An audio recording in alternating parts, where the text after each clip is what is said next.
उत्तरा, अब तुम्हारा पुत्र सुरक्षित है। उसके जन्म के पूर्व ही उसकी इतनी बड़ी परीक्षा हुई, अतः तुम्हारे पुत्र का नाम परीक्षित होगा।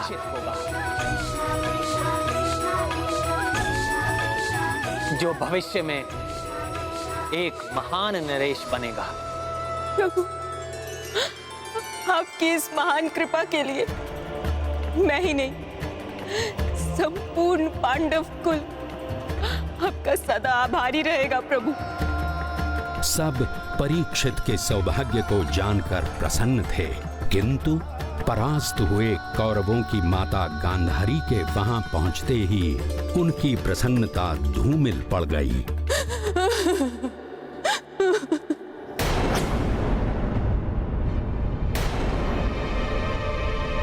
एक दुखियारी माँ की कोख उजाड़कर तुम सब आनंद मना रहे हो। मैं देख नहीं सकती, किंतु आभास कर सकती हूँ। आभास कर सकती हूँ तुम्हारी प्रसन्नता का। मैं सत्य कह रही हूँ ना देवकी नंदन? केशव, तुम्हारे अस्मित हास्य का अब भी आभास हो रहा है मुझे। यदि मेरी विष्णु भक्ति सच्ची है, यदि अब भी मेरी पत्नी व्रता पत्नी का धर्म दृढ़ है, मैं अभागी मां तुम्हें ये श्राप देती हूँ। कृष्ण, जिस तरह तुमने कौरवों और पांडवों को आपस में युद्ध करवाकर मेरे वंश का सर्वनाश किया है, उसी प्रकार समस्त यदुवंशी भी आपस में लड़कर वंश नाश का कारण बनेंगे।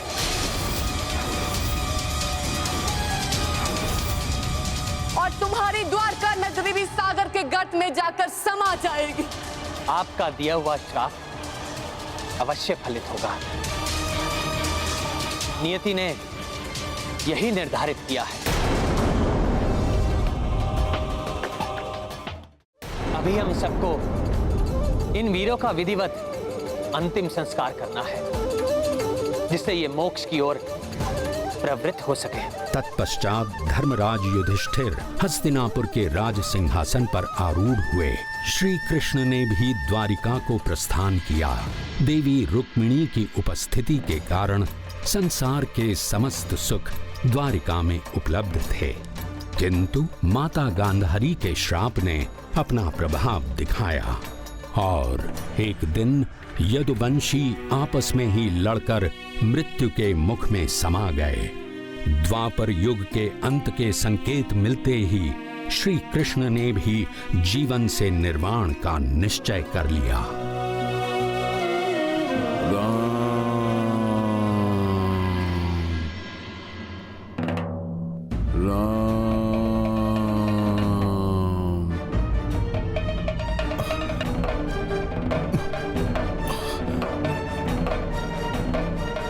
प्रभु, मेरा हृदय अकस्मात ही प्रभु के लिए व्याकुल क्यों हो रहा है?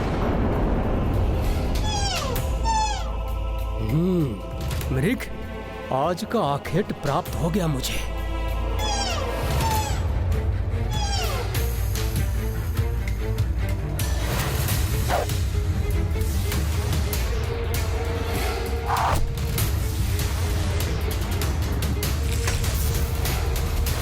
ये क्या हो रहा है?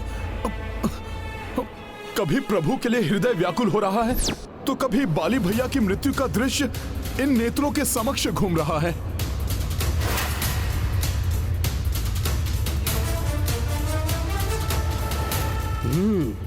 तो वहां छुपा बैठा है मृग।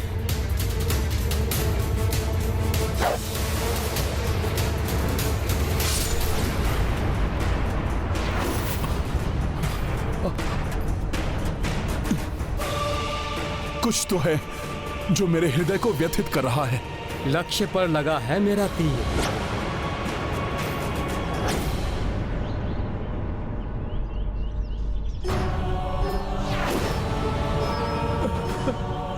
प्रभु, आप, ये क्या हो गया मुझसे प्रभु? मेरे ही तीर ने आपको ये कुकृत्य कैसे हो गया मुझसे प्रभु? क्षमा कर दीजिए, मुझ पापी को ज्ञात ना था कि आप हैं यहाँ। दुखी मत हो पुत्र, ये तो होना ही था। त्रेता युग में मैंने अपने श्री राम अवतार में तुम्हें ऐसा ही वरदान दिया था, इसीलिए ऐसा घटित हुआ। ये आप क्या कह रहे हैं प्रभु? कैसा वरदान दिया था आपने? पुत्र, तुम पूर्व जन्म में बाली थे। जिस प्रकार उस समय मैंने छुपकर तुम्हारा वध किया था, उसी प्रकार मेरा निर्वाण भी निश्चित था। नहीं प्रभु नहीं, मैं स्वयं को क्षमा नहीं कर पाऊंगा। शांति को धारण करो पुत्र। जो जैसा करता है उसे कभी ना कभी उसका फल अवश्य भोगना पड़ता है। ये मेरी नियति थी।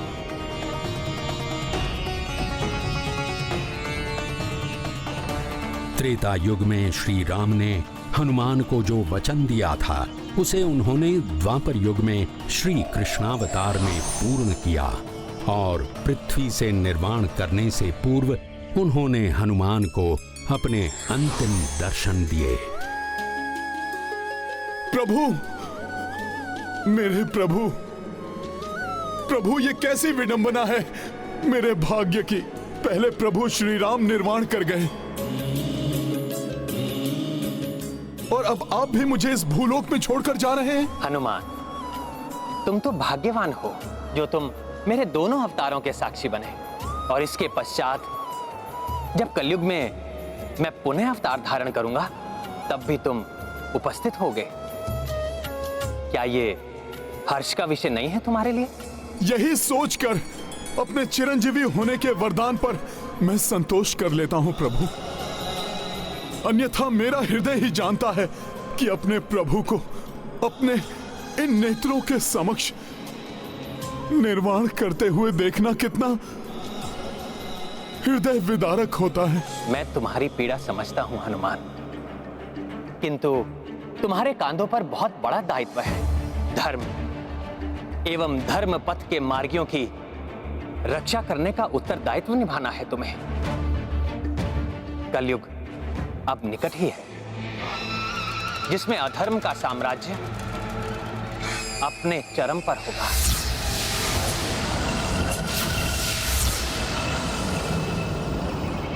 हनुमान, शीघ्र ही पांडव कुमार परीक्षित का राज्य अभिषेक होने वाला है। तुम्हें जाकर उन्हें आशीर्वाद देना होगा और उन्हें उनकी शक्ति और युद्ध कौशल से परिचित कराना होगा, जिससे कलयुग समय से पूर्व ही आकर पूर्णतः अपना प्रभाव ना फैला सके, सृष्टि के संतुलन को विघटित ना कर सके। आपकी आज्ञा शिरोधार्य है प्रभु। प्रणाम प्रभु। तुम्हारी और तुम्हारे भक्तों की सदा जय हो हनुमान। ये गाथा है धर्म के सम्मान की, सब सुधि जन देखे लीला श्री हनुमान की। ईश्वर लीला अनंत है। जो भी इस धरती पर आया है उसे अपने कर्मों का फल अवश्य मिलता है। इसलिए प्रत्येक व्यक्ति का धर्म है वो सदा अच्छे कर्म करे।